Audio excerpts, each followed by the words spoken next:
Hey guys, welcome to Hutch Custom and thanks for watching this video. What I'm going to show you today is how I do my bent laminations. I'm doing it on the Ledger Media Unit. This is a very simple, efficient and easy way of getting wood to bend around corners. I use it on smaller detailed work, so stick around, check it out, see if you like it. Let me know in the comments below what you think. Thanks.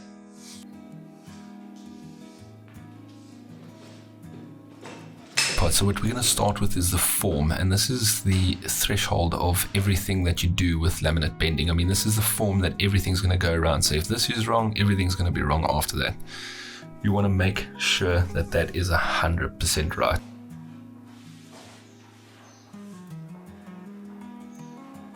Right, so what you need to get right is you need one straight edge. So I'm taking the rough saw and limber and just taking one edge off so that I've got a nice reference face to go against the bandsaw.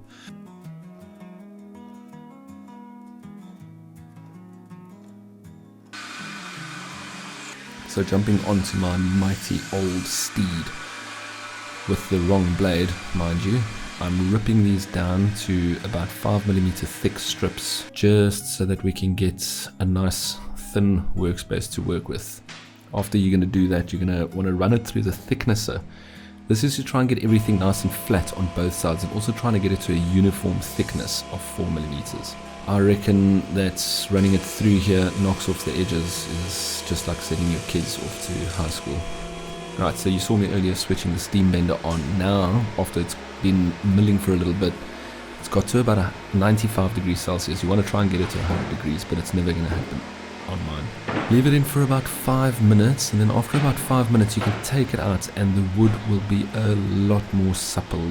The fibers have loosened up significantly now, and what you can do is stick it into your bending form, getting everything nice and tight and orientated in the right position, in the right layout that you want, getting it in the bending form and then leaving it there for about an hour just so that it can take the shape.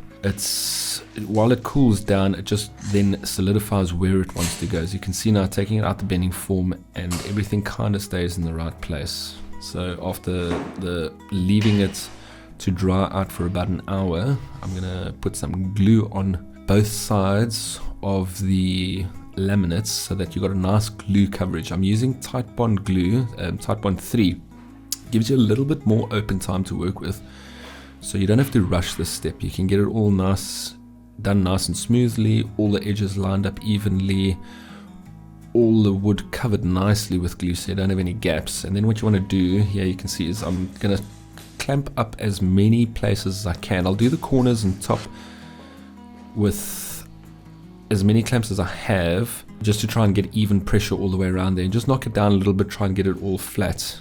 The way that I made this bending form is the outsides are quite thick, so it's got a lot of lateral pressure that you can put these pipe clamps on. You don't have to use as many then as the F clamps. You can chuck those pipe clamps on and you can give you nice straight pressure all the way down the sides. You want to have a nice glue adhesion, all the gaps covered, some good glue squeeze out coming out of there. Wipe it all off so it saves you a little bit of time later, and also just trim off the ends of this wood just so that you've got a little bit easier place to work. You don't have all these dangly bits lying around. So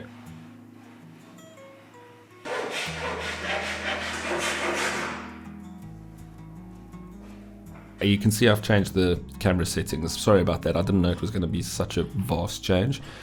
As I get better at the videography and get better at the filming, I'll promise you that there'll be a lot more continuity with this.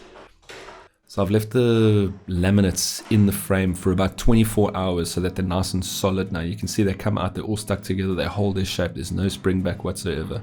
That's the one pro about doing laminate bending, is it can come out exactly the same shape as what you sent it into the bending jig. What you need to do is get one flat reference. So I'm taking the hand plane and just flattening out one backside of the form that I've just bent now, of the bent laminations. Take the flat edge and check all the sides, making sure that they're all nice and flat, there's no gaps, there's no dips or valleys, and just check all the way around. This is so that when you put it onto the table saw, which is the next step, you've got a perfectly flat reference point to run it off. Look, you can do it on the jointer, but because these are a bit skinny, it's a little bit dangerous to do that, so I'd rather do it by hand so that I can bring it to the table saw afterwards and then trim it down to the right thickness. I leave it about 1mm thicker, so instead of 10 by 10 I'm making it 10 by 11, just so that I can go in with the hand plane afterwards to clean up any saw marks, any saw faces or anything like that, as you can see here. The last step on this is to use this little marking jig that I made where all the ribs will be positioned. This is just a little jig that I had cut up on the CNC machine so I can mark out all the pins.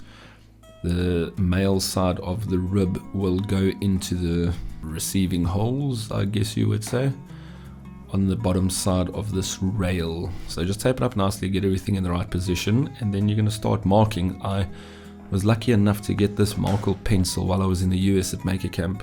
Not sure if you can get them here in South Africa, but I'll have a look, and if I can find them I'll send it through to you guys so you can get your own. It's really easy to use.